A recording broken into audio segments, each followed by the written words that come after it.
All right, everyone. My name is Pascal Borel, and I'm talking to you from the Swiss mountains.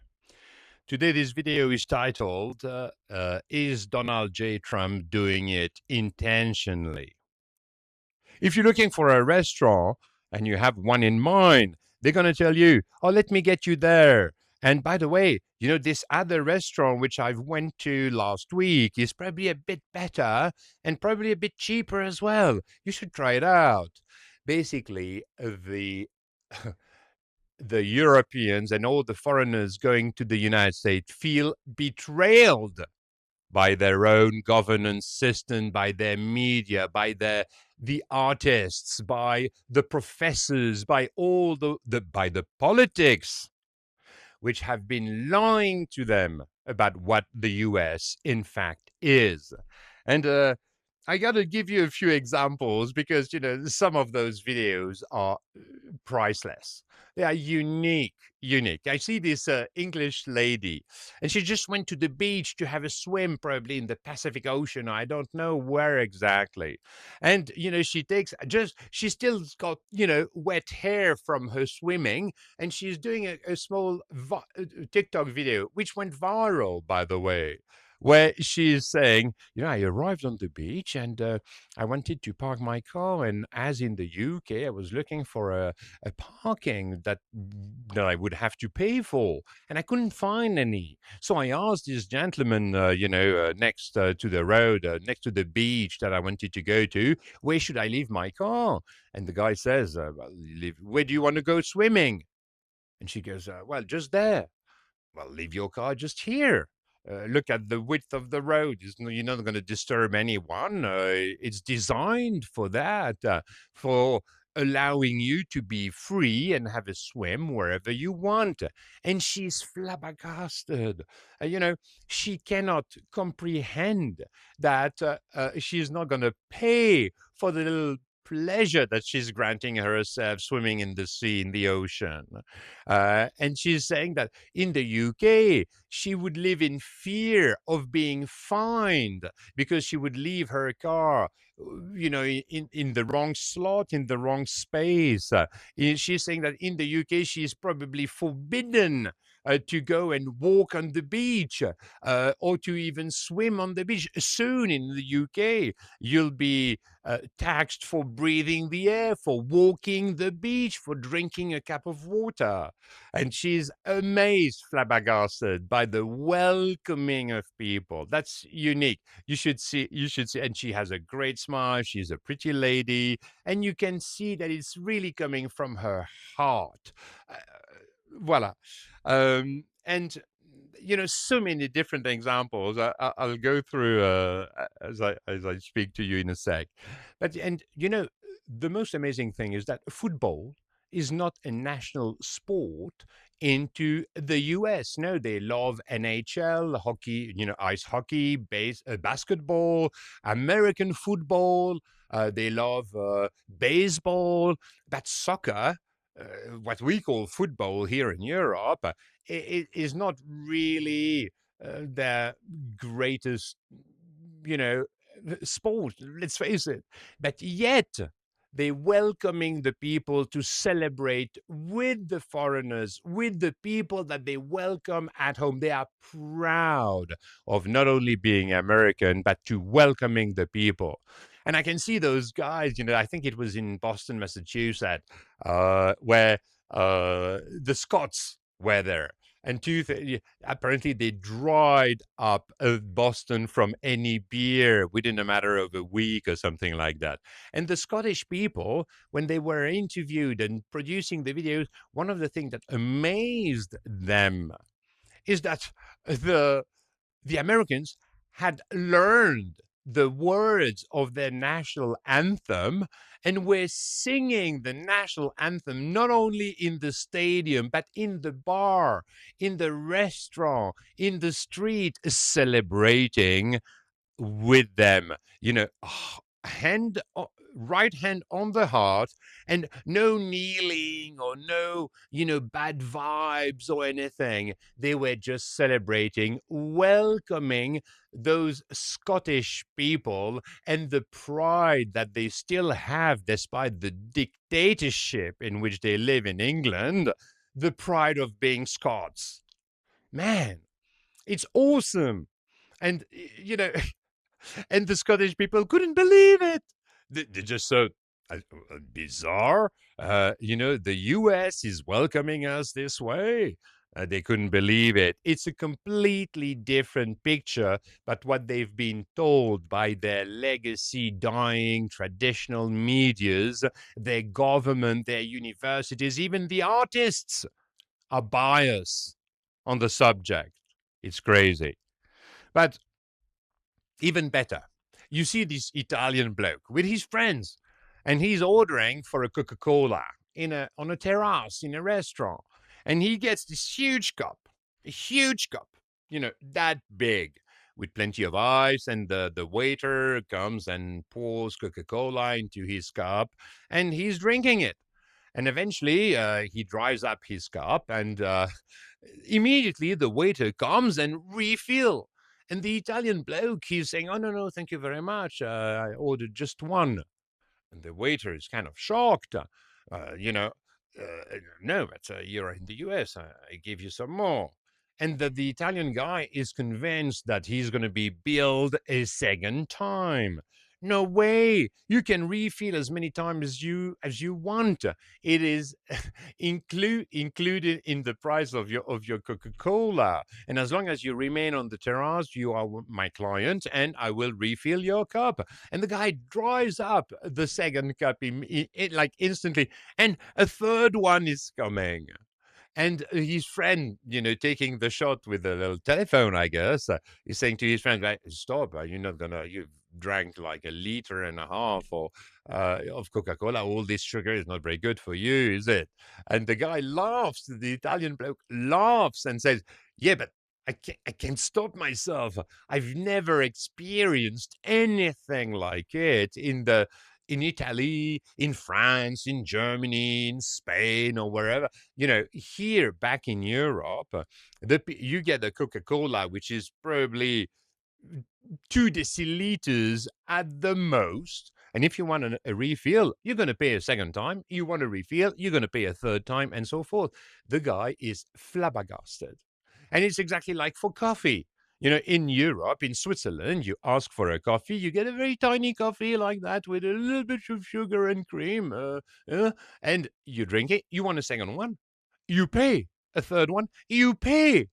In the US, you get a huge cup of coffee. Once you've dried it up, you get a second one for the same price. By the way, my coffee. Mm, Same for everything. You see this Dutch, person. He's a tall gentleman with a small beard, looking good, quite thin, and you can see his family behind him. And basically, he goes, I think, to a supermarket, might be Tesco or whichever, and he's on a display of chickens, and he can buy a 4 to 4.5 pound chicken for $5, namely $4.99. And the guy is totally amazed. In Europe, the same chicken would cost 4 times as much. 4 times as much. And then the shot switches to this place that he's sitting and trying the chicken, and he bites into it, and he goes, "Wow, the meat is so tender, and it's very spicy. It's the best chicken I've ever eaten. This is not no junk food at all. And I had all of it for $5.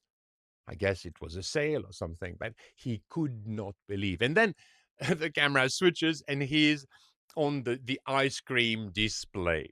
Okay. And he can buy a pot of ice cream of this size, probably 5 kilos, i.e., 10 pounds of ice cream. And he's paying it like 20% of what it would cost in Europe. And I'm talking about a big brand ice cream, macadamia. I'm not going to name the brand, but macadamia might give you a hint. And he's flabbergasted again. He buys one, of course, instantly. Not only in Europe, you only get the 1 pound little pot just for one person, that you eat it.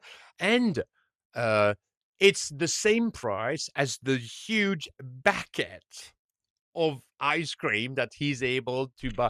But long story short, where is the money of the difference in price going? I mean, is it the importer which is basically granting it's himself like 80% taxes, or is it for the state to steal on taxes the value of this ice cream? God knows. I don't know about that. But fact of the matter is, in the US, you can buy what you consume at its true value. And I'm pretty certain that those big brands of ice cream ain't making any losses. They calculate a decent profit, which should be comprised between 10 and 30%. I don't know.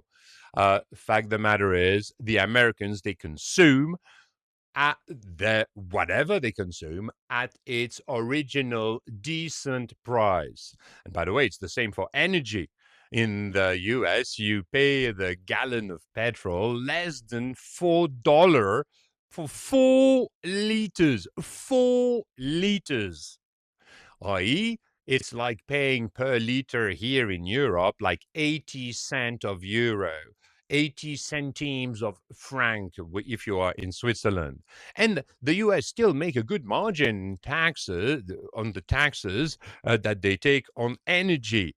But here in Europe, it got totally obscene. It's obscene the way the government has granted itself the capacity to steal from people's money. So when the foreigners are getting in the US, they are flabbergasted. I see this, I think it's an Irish lady, and they've rented a huge Cadillac, with a huge engine, and she's a bit afraid of, filling the tank.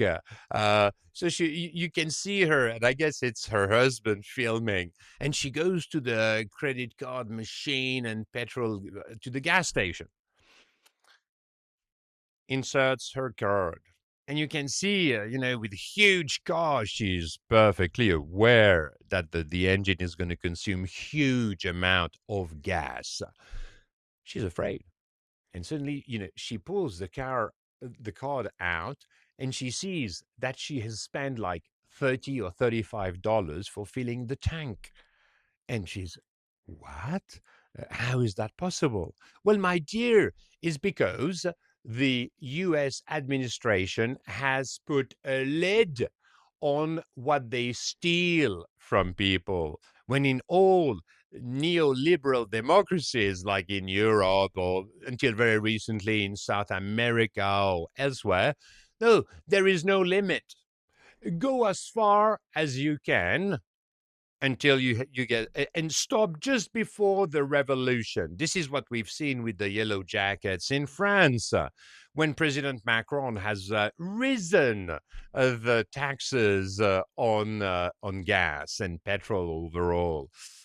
There was a small revolution, and then it is for the state. They have bought back the people that strike the yellow jackets, the leaders of the yellow jackets, in order to in order to cancel the potential revolution that was falling on their laps.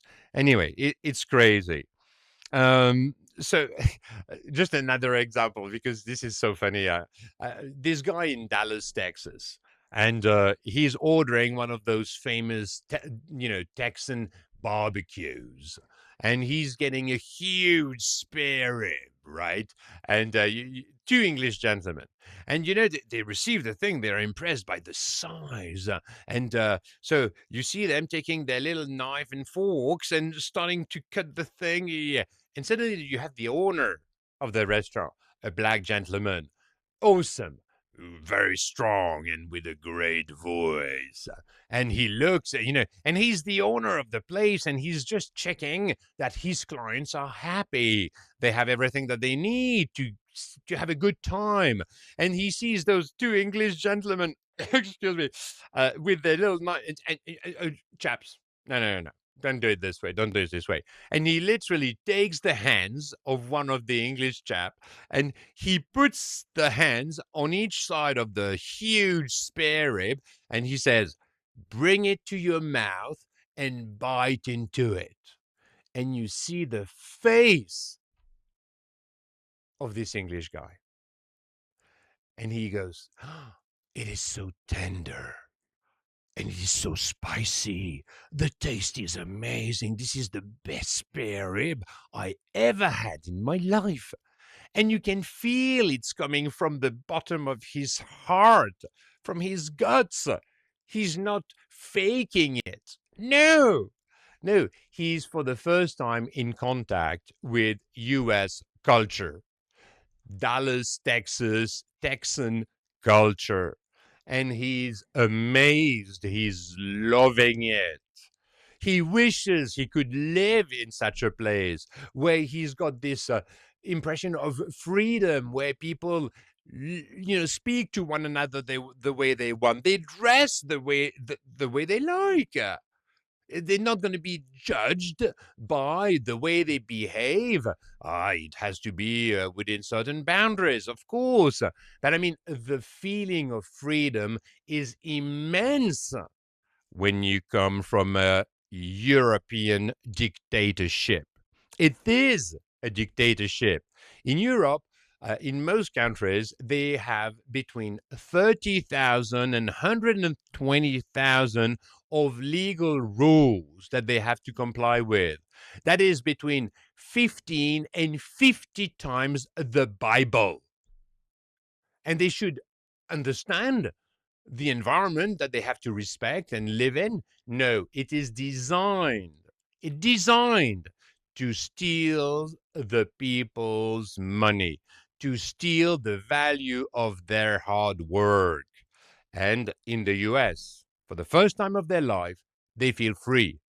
They feel free to speak their mind. They feel free to celebrate.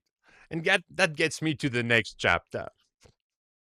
The show that the US is displaying to welcome their guests in their country.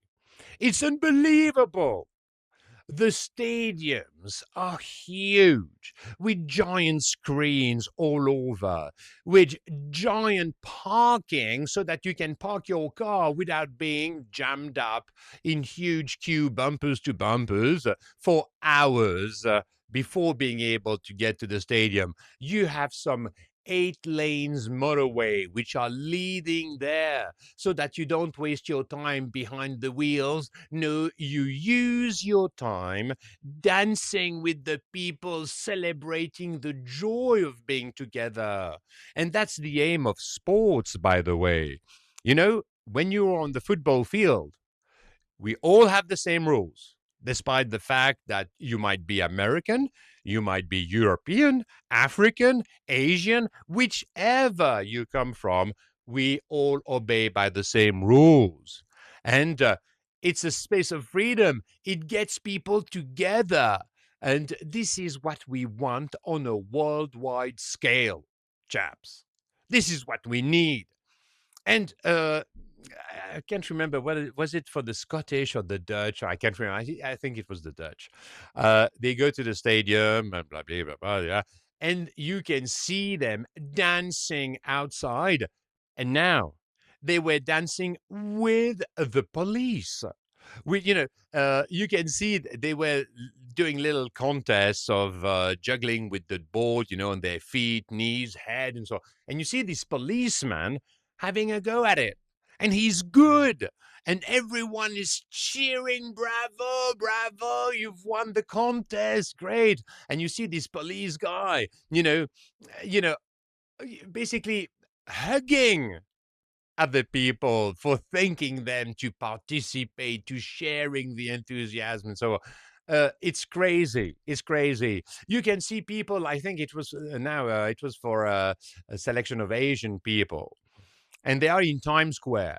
They occupying the entire Times Square, doing some Tai Chi and different dances and so forth. And the police is there, literally protecting their display, their show, say, and clapping away, great, this is amazing, and so forth. Of course, the traffic was interrupted, but it is to express freedom, your culture. You're in New York, you have Chinatown, you have Little Italy, you have basically each and every culture, nation, religion represented. Okay, they are proud of being Christian, they are proud of being Muslim, they are proud of being Shintoist, Buddhism, Hinduist, and whichever. We don't care. We are all human beings. And, being in contact with your culture is, in essence, the driver of my own growth. It is a fact of life. And then wait. They go into the stadium, and it was for the Dutch. And suddenly, the Americans, as always, in order to welcome the people, they display a show, an aerial show, where you see three B-52 bombers in a triangle formation. And the B-52 bombers are the largest bombers ever built by mankind. It is not a small four turbo reactors like turbo reactors like a Boeing 747. It is not a four reactors like a small, in inverted comma, uh, Airbus 380. No, you have three 8 reactors, B-52, which are flying like 50 meters above the stadium. You see this Dutch lady. She's looking at the thing. She can't believe her eyes. She's, and is Donald Trump ordering the army to do this on purpose? Probably. But it is also to display to the Americans and the rest of the world how is being the taxpayer money being spent. It is there to protect the people, to protect the nation, and they're displaying it for the sheer pleasure of the crowd, to make sure they understand what their money is being used for. Another one, I think, I can't remember. I think maybe it was in Los Angeles, or I can't remember. You see this squadron of Apache helicopters flying slow motion above the stadium, but like 10, maybe 12 of them. I'm not even mentioning the fireworks at the end of every match and everything. And the Europeans, they just are amazed to see a whole crowd not only learning by heart their specific national anthem, sharing the enthusiasm, despite the fact that soccer, football, is not their national game. Let's face it. Uh, Sharing the pride of being free, of having free speech right, which allows them to speak their minds, to share their values, and so forth. And all those Europeans, which have been, as I said, under dictatorship for so long, they just wish they could live there. That their governments at home would finally learn how to do something in the interest of the people, not in their interest only. Man, this is crazy. This is crazy. As I said, even the police has a smile, is celebrating. You have this French guy, and he's trying to speak English, and it's sweet. It is so naive to some extent, and he's saying, "I'm amazed. Here, the relationship that people have with the authorities. In France, I hate the government, and the government hates me even more.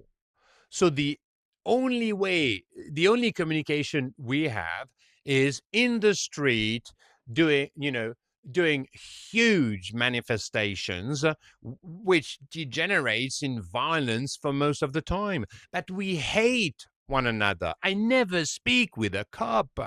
Here in the US, we are like hand in hand, you know, cheering, celebrating, dancing together. And the guys, I'm absolutely not used to this, and you can see it's coming from the bottom of his heart. Speaking about French guy, uh, you have this French baker. He's a French baker. He's getting to the US. And okay, he's there since 6 months or something. And he's tried, and he's saying, oh, they have pretty good pastry, they have pretty good croissant, pies, pancake.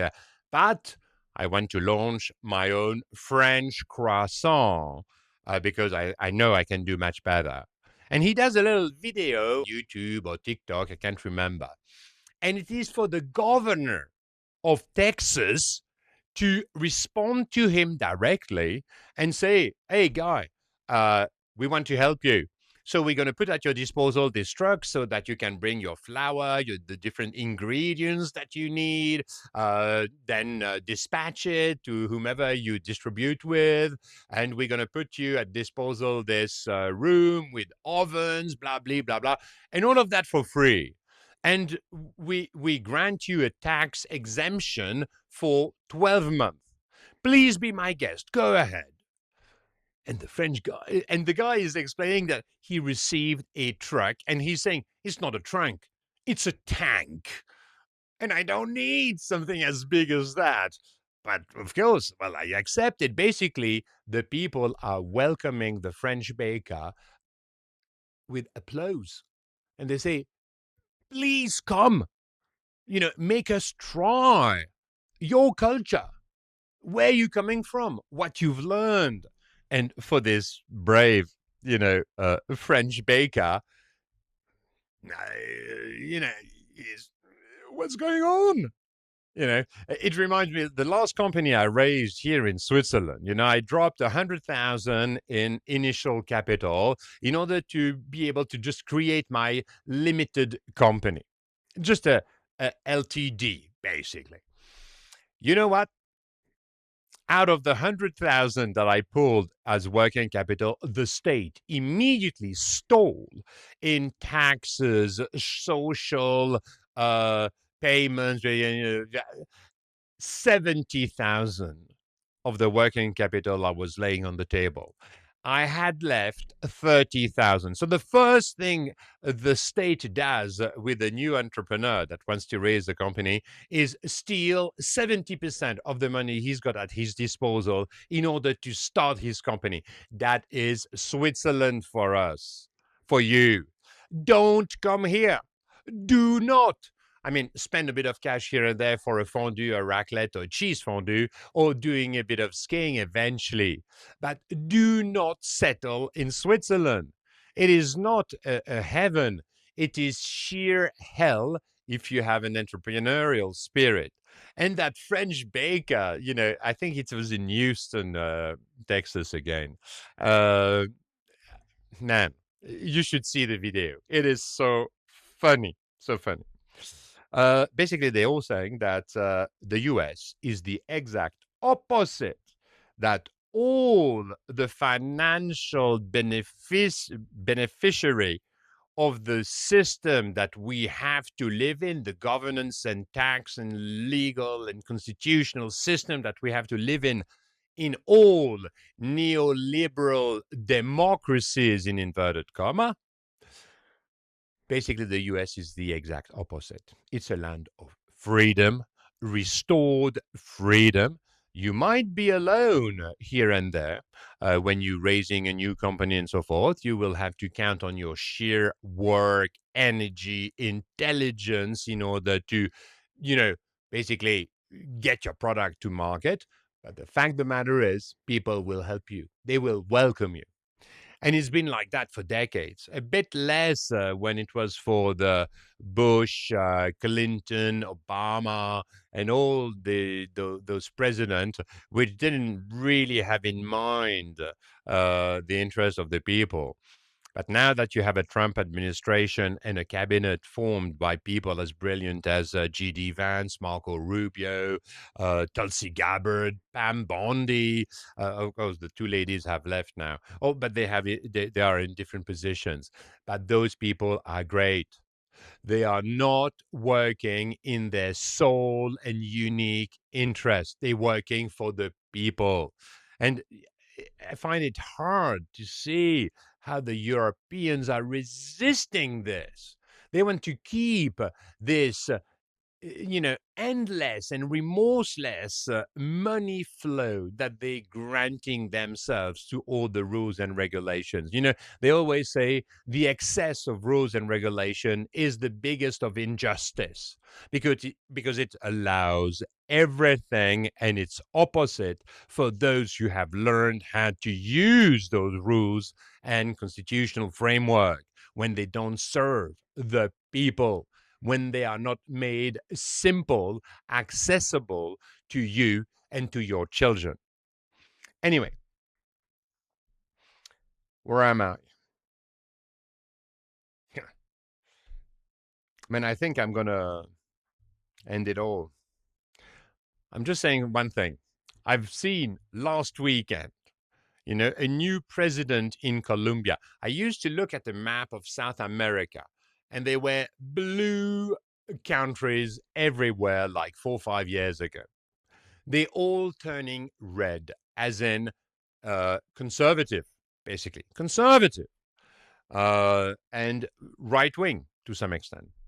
And I see this new president, Abelardo de la Espriella, being elected, and he's presenting himself literally like a South American Trump. Very shocking. In for the lying fake news medias here in Switzerland or in Europe overall, they are titling the articles like Colombia just granted themselves a dictatorship type president, which something crazy. I can't even remember, but such a lie in the title. They're basically saying that 51%, because the election was very close, 51% of Colombians are just headless, are just ill, are dishonest versus the culture and what have you. But this is crazy. No, this Mr. Abelardo de la Espriella, he's got as a model Salvador, which was one of the worst country in the world in terms of crime. And suddenly it became like one of the safest. And Mr. Espriella, della Espriella, wants to do the same. And he's part of no political party at this stage in time. He just wants people to do commerce together, to bind themselves together through commercial exchange. Because let's face it, it's exactly like Trump. He wants to trade with the Chinese, even with Russia to some extent. Because when you trade with another nation, you don't pull a war against them. No, you trade, you make commerce, you exchanging knowledge, goods, services, and that stops the war.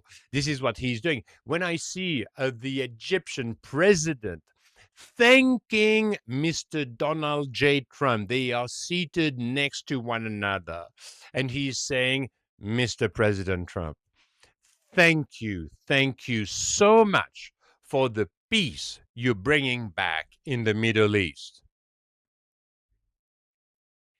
And this is so far away from what the lying legacy medias are telling you. It's crazy. So wake up, folks. I've been spending the best of the last 5 years to writing this book. It's called 2024. Remember, you had the book 1984, which was by George Orwell, that was describing the horror that all neoliberal governance system are imposing their people. And then you have 2024, which is disclosing the solutions, the new universal constitutions in which the people, the only sovereign, the people are in charge. And this is all down to regulations, to specific regulation that will promote freedom, like in the US, that will promote freedom of speech, your intellectual freedom. And you have in there all it takes to bring back your sovereignty at the forefront of what should have stayed a democracy, but which is not today.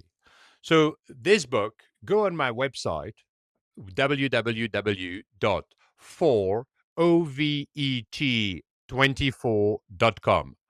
So, 4ovet24.com. Purchase the book, read it. It's all on the web. It's all, you have it in podcast, you have it on YouTube podcast, Spotify podcast, Apple podcast. But buy the book.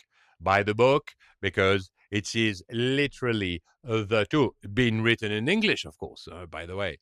I read it. I wrote in English and in French. I speak both language, and please read it because it gives you all the rules that you need in order to make sure your government is protecting your freedom, is protecting the way you want to educate your kids along your values, what you believe is right for the kids that you've brought to life. It provides you with the financial, this is my background. I've been working in the financial industry for the best of my professional life. I'm not going to go through that now, but you can visit my website, and I guess you'll see more or less the path that I have followed until today. Anyway, read the book. That is your tool to freedom, and not punishing anyone. You don't want to be violent. You want to bring you want to give back a roadmap to your politicians so that they are proud of serving the people again without losing any penny, without losing on their quality of lives, but they're working for the people. You want to give them the pride of social service again. Because may I remind you, your politicians are your employees. Your employees. You pay for them. They are a center of cost. They will never be a center of profit like you are. Like you are. Every penny they feed on comes from the people. From the people. So you may put them on a pedestal all up there, but that is not the case. No. You are up there and they are behind you. You produce every bit of wealth that they're using to grant themselves the obscene quality of life that they have thanks to your hard work. They are behind you. You produce the wealth. They are your employees. And you must make sure that they work in your service to produce the infrastructure, to produce everything that you need in order to carry on producing the wealth that they feed on. They are your employees. So then this is what's happening in South America. In South America, when I look at the map, it's not blue states everywhere like it used to be like 4 or 5 years ago. I think it is only for Brazil, the largest one, of course, to remain in blue. All the others, they've turned red, as in uh, they want, you know, a true nation where safety is of the essence there.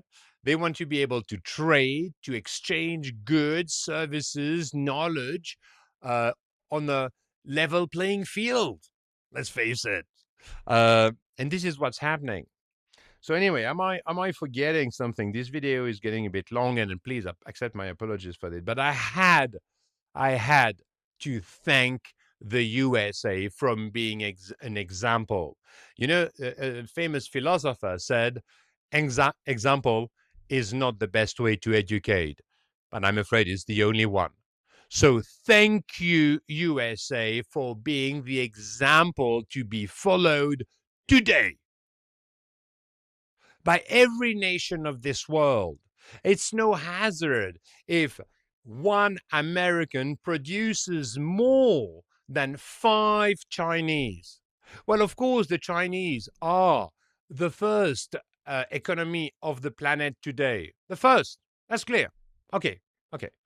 But fact of the matter is, in order to do that, they need to achieve the efficiency of US citizens. For one American working, they need 5 Chinese working. Please bear that in mind. 5 Chinese working. Anyway, so thank you, America, for being the example you are. Thank you to the Trump administration for bringing peace, 6 or 8 peace contract or treaties between nations as important as Pakistan and India. And Donald Trump his aim is to make commerce, to trade between different countries, to understand each other, to share our values, as I said, as the driver of our personal growth, understanding other religions, other people as the driver of our personal growth, yet respecting your culture, being proud of your culture, just like the Americans are. And we all love America. Even Vladimir Putin was saying once in an interview, because the journalist was saying, "So you don't like America?" And Putin looks at him, says, "But who doesn't love the Americans? They are amazing. They invent what is of the essence of this world, in this world." So thank you, America. Thank you for the World Cup. Thank you for sports being able to reunite people together. I can't thank you enough. Carry on this way and we'll follow. May I thank you for your kind and benevolent attention to this place. May peace be with you. May peace be with all citizens of this planet. Peace out.